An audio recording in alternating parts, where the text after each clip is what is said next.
You stand at the sun-drenched intersection of economic aspiration and harsh reality. Welcome to California, the land of opportunity, but also one of the most expensive places in the United States. Today, we're asking a critical, even existential question for millions. Can you survive on a minimum wage in California in 2025? This isn't just a thought experiment. It's a financial tightrope walk, a 2025 challenge that pits a mandated wage against the brutal realities of rent, food, and bills in the Golden State. The numbers are staggering. As of January 1st, 2025, the statewide minimum wage is set to be $16.50 per hour. But what does that actually mean? Working a standard 40-hour week, a minimum wage earner's gross monthly income is approximately $2,860. Wait a minute. Did you know that the median rent for a one-bedroom apartment across California is hovering around the $2,201 mark? Sometimes higher? That single statistic means, right out of the gate, over 76% of a minimum wage worker's gross income could vanish on housing alone. This challenge isn't about thriving. It's about basic human survival. We're going deep into the data, the hidden costs, and the harsh choices people are forced to make every single day. The verdict is not just a yes or no. It's a detailed, sobering look at the true cost of California dreaming on an entry-level budget. The $16.50 tightrope. Understanding the 2025 minimum wage. The first step in this challenge is establishing the baseline income. The state of California has established a minimum wage that, as of January 1st, 2025, rises to $16.50 per hour for all employers, regardless of size. This rate is a direct result of mandated annual adjustments based on the National Consumer Price Index for urban wage earners and clerical workers, CPIW, a mechanism designed to help workers keep pace with inflation. It's a progressive policy, one of the highest state minimum wages in the nation, yet in the context of California's colossal cost of living, it presents a deceptive illusion of security. To quantify the challenge, let's look at the gross annual income. $16.50 per hour times 2,080 working hours in a year, 40 hours per week for 52 weeks, equals $34,320. This is the starting point. However, this is gross income. After federal and state income taxes, FICA, Social Security, and Medicare, and other potential payroll deductions, a minimum wage worker will see a significant reduction in their take-home pay. A reasonable, though simplified, estimate for a single person in California puts the total deductions at around 15% to 20%.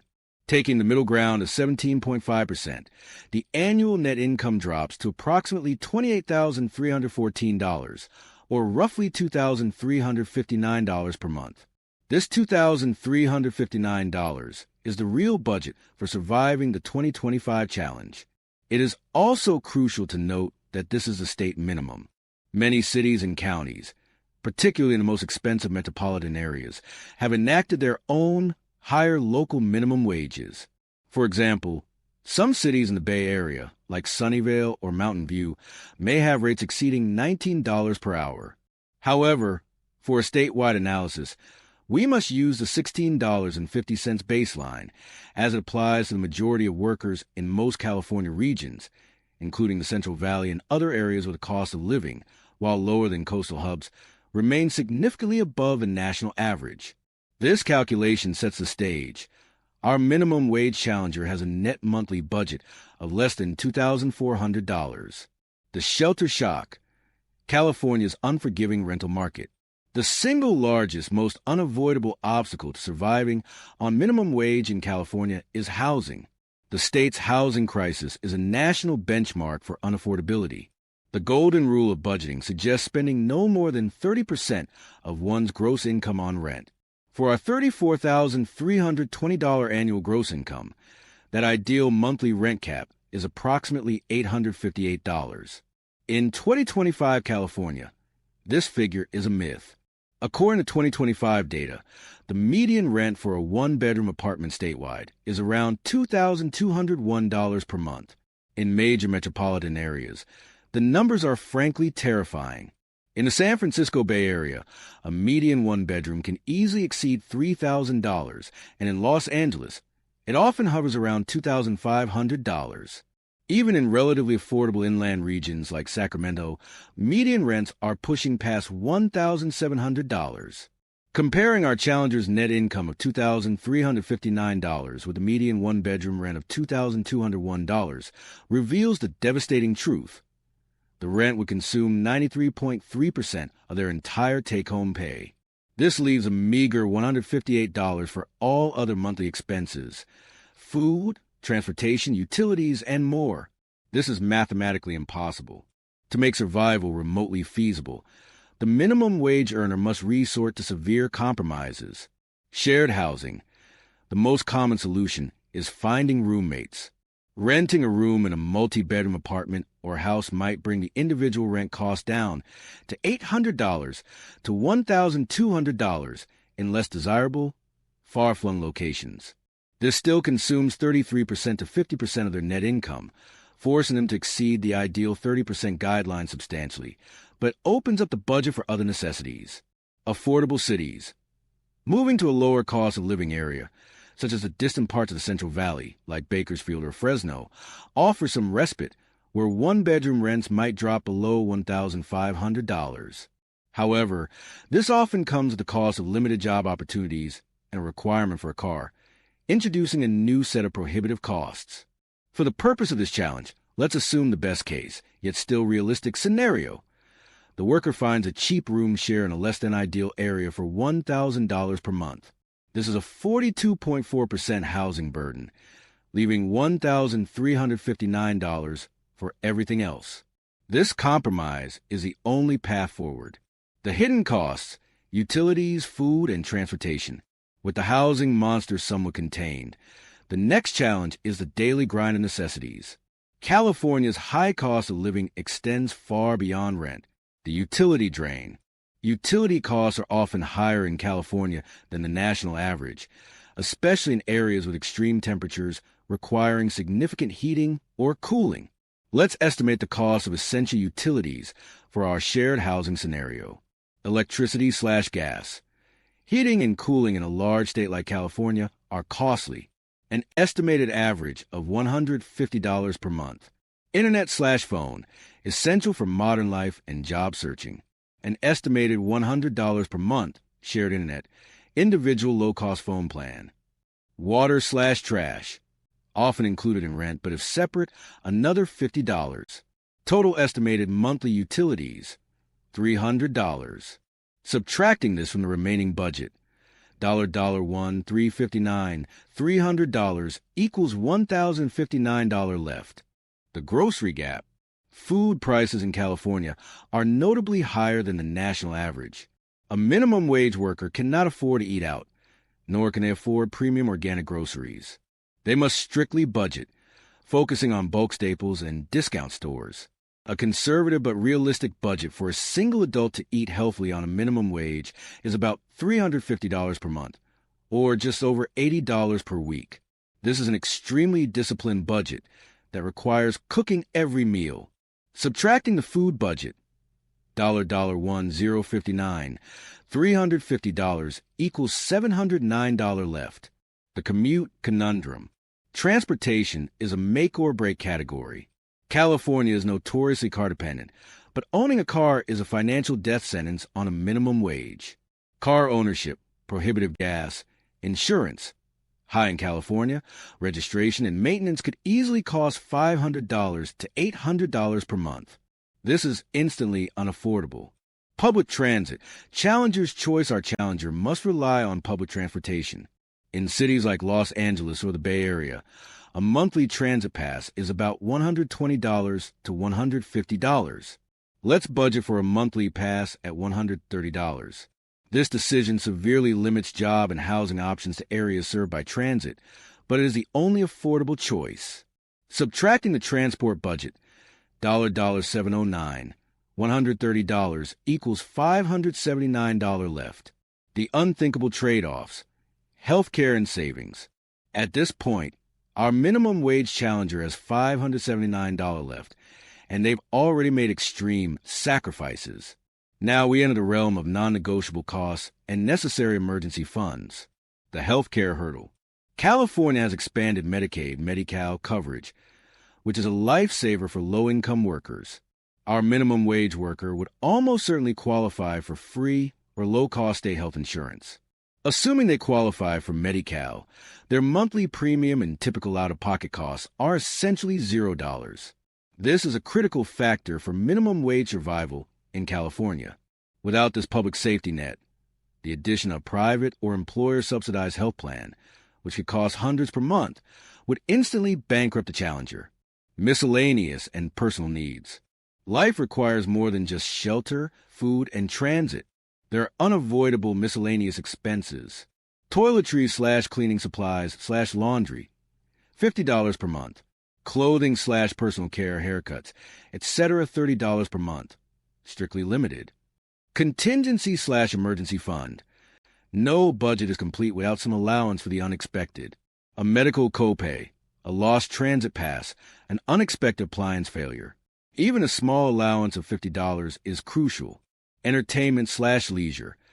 A minimum wage lifestyle demands a near-zero budget for leisure. Let's budget a minuscule $10 for a single streaming service or a cheap outing.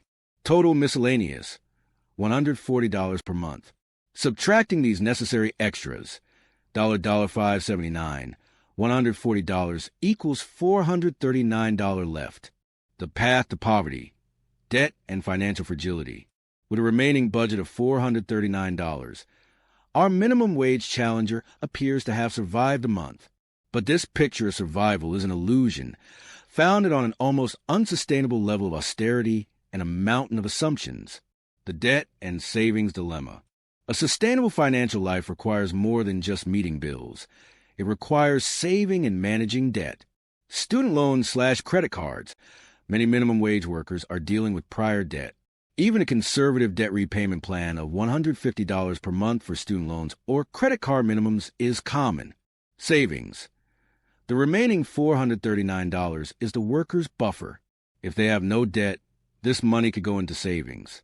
However, if they have an average of $150 in debt payments, their savings capacity drops to $289. This $289 is the true measure of their financial security. On an annual basis, this amounts to $3,468. While it is a positive number, it is woefully inadequate for California living. The average one-time medical emergency or car breakdown, if they had a car, could wipe out this entire saving. A single month of unemployment would require nearly 8 months of their savings to cover expenses. The financial fragility is extreme. The poverty line perspective. The official federal poverty guideline for a single person in 2025 is projected to be around $15,060 annually. Our minimum wage earner's net income of $28,314 is well above this line, which is often used by politicians to claim minimum wage is adequate. However, the California Poverty Measure, CPM, which accounts for the true cost of living and includes social safety net benefits, presents a far more accurate picture. The CPM for a single adult in a high-cost area like Los Angeles is much higher, placing the real poverty threshold closer to $25,000 or more. Our minimum wage challenger is just barely clearing the CPM for a single childless adult in a mid-cost California area and would likely be considered officially impoverished in San Francisco or San Jose. The statistical data reveals a chasm. The $16.50 minimum wage is 2.28 times the 2025 federal minimum wage of $7.25, but the cost of living in California is often 40% to 50% higher than the national average, making the higher wage essentially a necessity for parity, not prosperity. The unspoken toll, time, health, and social isolation. The successful completion of this minimum wage survival challenge comes with a hidden cost that cannot be quantified in dollars. To break the crushing cycle of financial fragility, the minimum wage earner is virtually forced to work more than a standard 40-hour week. The 50-hour week. Working an extra 10 hours a week would add approximately $682 in pre-tax income. This extra income could transform the budget, allowing for a healthy savings buffer, a proper emergency fund, or even a healthier diet. The trade-off: this additional work comes at the expense of time, rest, and personal life. The worker sacrifices all possibilities for professional development, education, or even social connection, which are crucial for upward mobility. They become a full-time worker just to stay afloat, not to advance. The verdict: survival or just struggling. So, can you survive on a minimum wage in California in 2025? The short answer, based on the rigorous budget we constructed, is yes, but only under the most constrained, highly compromised circumstances. Our single minimum wage worker, earning $16.50 per hour with a net monthly income of $2,359, can theoretically cover their minimal expenses if and only if they, number one, drastically violate budgeting norms, accept a housing burden of 42.4% or more by sharing a single room far from the job center for $1,000 per month, rely exclusively on public transit, forego the prohibitive cost of car ownership, strictly qualify for public assistance, depend on state-funded Medi-Cal to eliminate monthly health care premiums, embrace extreme austerity, commit to a nearly zero budget for entertainment and a strictly disciplined low-cost food plan. The resulting $289 surplus per month is not a sign of financial health. It's a terrifyingly small buffer. Survival is achieved, but at the cost of security, comfort, and any real chance at upward mobility. This is not a life of thriving in the Golden State, but one of constant, grinding struggle, a testament to the colossal and persistent mismatch between the rising cost of California life and the wages of its lowest-paid workers. The 2025 challenge is not a competition you win. It's a battle you simply try not to lose.